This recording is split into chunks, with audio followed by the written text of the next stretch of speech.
বিয়ের 1 সপ্তাহ পেরিয়ে গেছে, কিন্তু মিম কিছুতেই স্বামী ধ্রুবর সাথে স্বাভাবিক হতে পারছে না।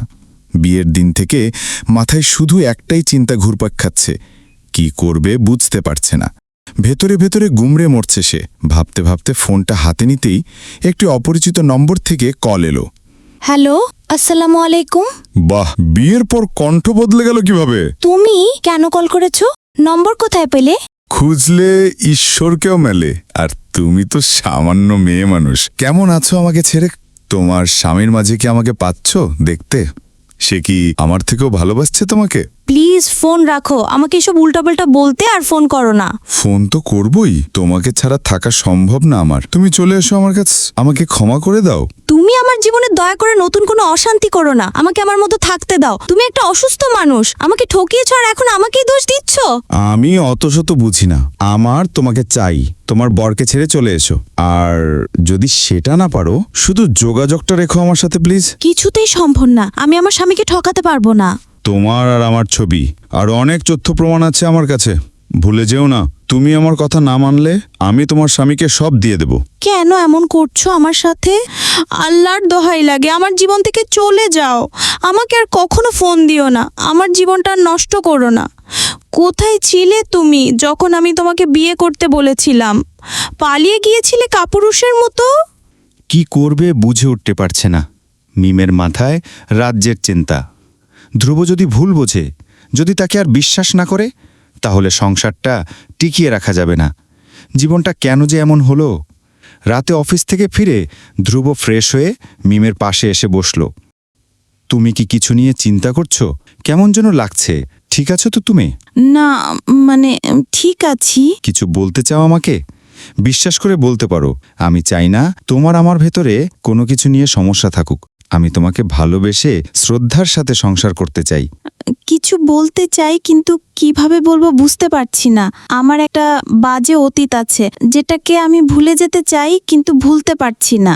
ভুলে যাও, আজকের পর থেকে মনে রেখো না, আমাদের সংসারটা শুধু আমাদের হোক। অন্য কারোর জন্য আমরা কেন অসুখী হব? কিন্তু কোনো কিন্তু না। এই দেখো, আমার ফোন নাও। আমি সব জানি। আমার যা বলার আমি তাকে বলে দিয়েছি। এখন তুমি বাকিটা কি করবে ভাবো।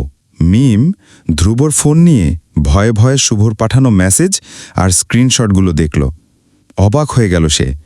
তার স্বামী শুভকে খুব সুন্দর করে বুঝিয়ে দিয়েছে। আপনি যতই যা করেন মিম আমার। মিমের পুরনো অতীত নিয়ে মিম আর পিরবে না। আপনি এত কিছুর পরও মিমকে রাখবেন? কেন রাখব না? আমি তো এখানে তার কোনো দোষ খুঁজে পাচ্ছি না।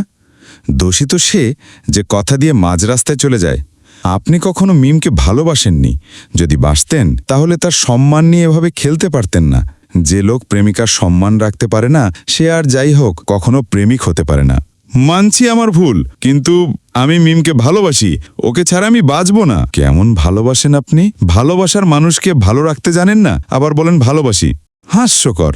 আপনি বুঝবেন না। প্লিজ আমাকে বোঝাতে আসবেন না। আমি কিছু বুঝতে চাই না। আমি শুধু এইটুকু বুঝেছি যে আপনার কাছে গেলে মিম ভালো থাকবে না। আর আমাকে কিছু বোঝাতে আসবেন না, তাতে কোনো লাভ হবে না। আর হ্যাঁ, আপনার কাছে মিমের যত ছবি স্ক্রিনশট আছে ওগুলো আপনি রেখে দিন। মাঝে মাঝে দেখবেন আর অনুশোচনায় ভুগবেন। এসব পাবলিক করে খুব একটা লাভ আপনার হবে না, কারণ মিম এখন আমার স্ত্রী, আর ওর সব ভালো মন্দের দায়িত্ব আমার। মিম আর পড়তে পারছে না, চোখ দিয়ে জল গড়িয়ে পড়ছে।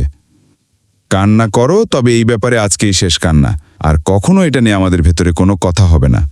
তুমি সব ভুলে যাও, আমি এ কিছু মনে রাখব না। অনেক কপাল করলে তোমার মতো স্বামী পাওয়া যায়। আমি আবার নতুন করে বাঁচবো। তুমি ভরসা রাখো আমার ওপর। আমি কখন আর ভুল পথে পা বাড়াবো না। তোমার মতো এত বড় মনের মানুষের জন্য আমার বাকি জীবন উৎসর্গ করলাম। তুমি এভাবে মেনে না নিলে আমার জীবনটা নরক হয়ে যেত। আল্লাহ তোমার অনেক ভালো করবেন। নতুন জীবনে ভালো থাকুক মিমেরা। যারা বিশ্বাস করে ঠকেছে তাদের জীবনে নতুন করে ভালোবাসার মানুষ আসুক। কিছু ভুল ক্ষমা করে দিতে জানলে অনেক জীবন সুন্দর হয়ে যায়। ভুল করা মানুষগুলো মাথার উপর একটা ভরসার হাত চায়, যে সব ভুলকে উড়িয়ে দিয়ে জীবনে হাসতে শেখাবে, ভালোবাসতে শেখাবে। জয় হোক ভালোবাসার, হেরে যাক প্রতারক।